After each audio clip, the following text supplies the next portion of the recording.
Halo Sobat Kilaf, balik lagi di channel Siapa Tuh Kilaf.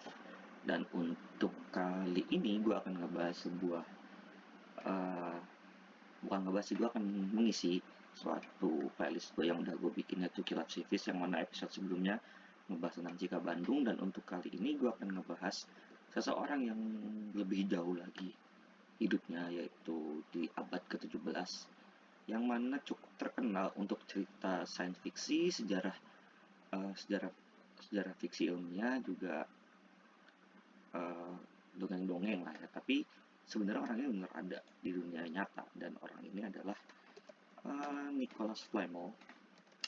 Dia seorang ilmuwan dari Inggris, dari Prancis, yang hidup di abad ke-17. Dan dia adalah seseorang yang mungkin kalian pernah dengar di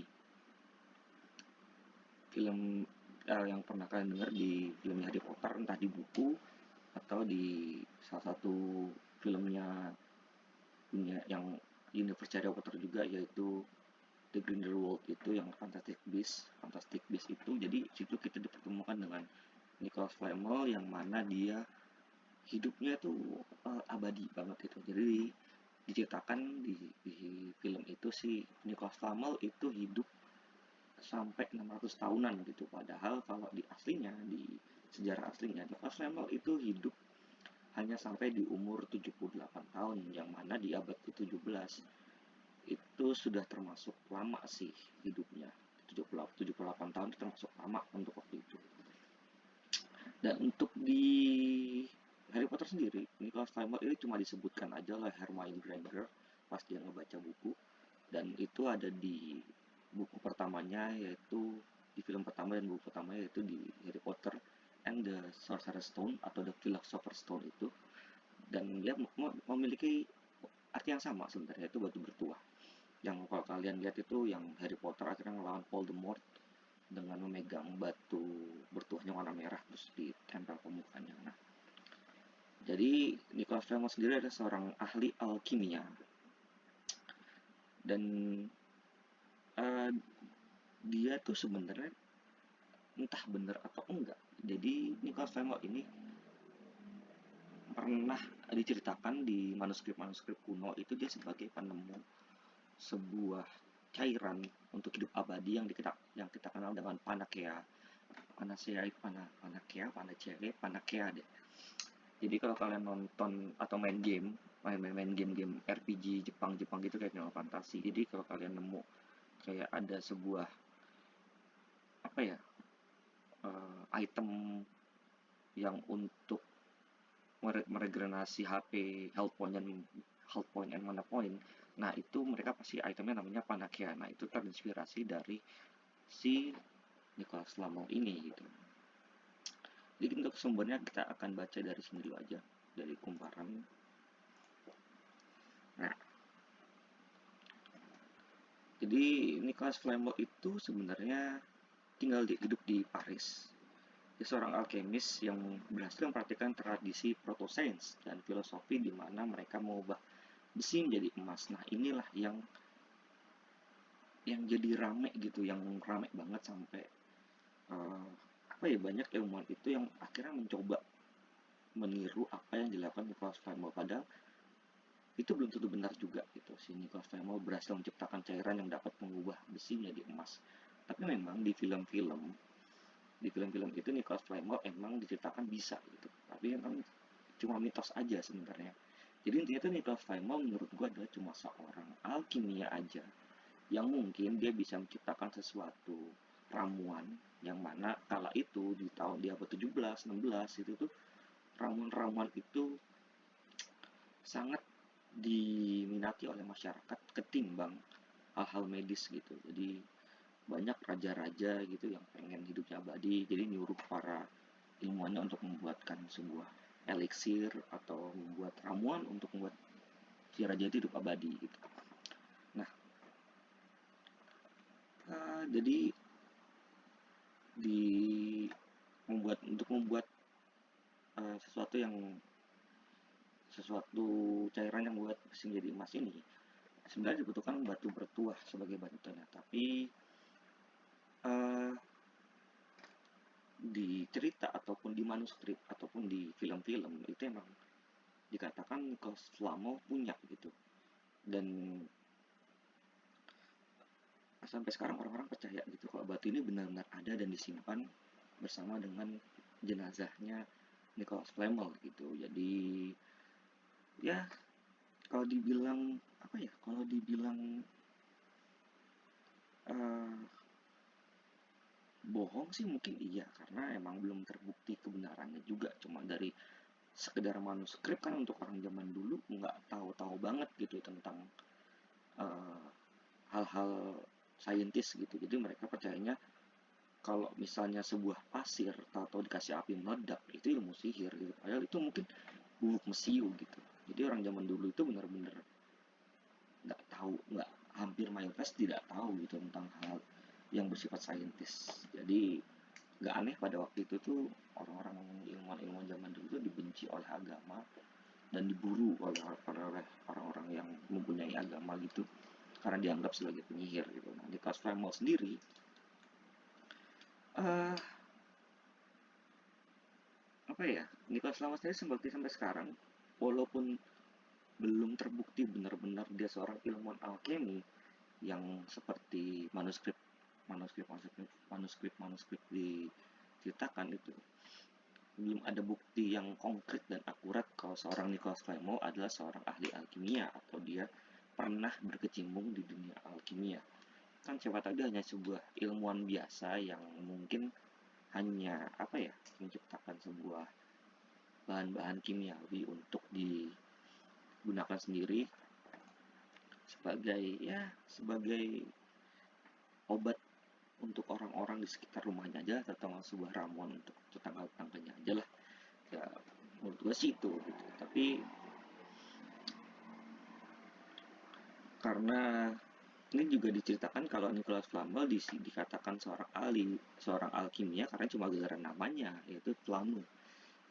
Jadi Flamel itu kalau dalam bahasa Prancis lama, itu kalau di konversi ke bahasa Inggris jadinya flame atau api gitu. Dan memang waktu itu api, air, unsur-unsur elemen-elemen itu tuh, elemen-elemen bumi itu memang sangat berkesinambungan untuk uh, ilmu alkimia, karena memang ilmu alkimia itu sebenarnya beberapa orang bilang itu mencampur unsur agama juga dengan unsur ilmu pengetahuan. Jadi kalau zaman dulu itu kalau misalnya bisa menciptakan sesuatu dari A plus B terus jadinya C atau D, itu mereka bisa dikatakan ya orang sangat pintar dan mungkin apa ya, bisa dikatakan udah setara ini, udah setara Tuhan gitu, karena bisa menciptakan sesuatu yang manusia tidak bisa menciptakan gitu, padahal itu pure sebuah tentang sebuah sains sains aja gitu. Tapi kalau zaman dulu para ilmuwan itu kebanyakan sifatnya ateis, jadi mereka yang menciptakan A plus B terus jadi C, ya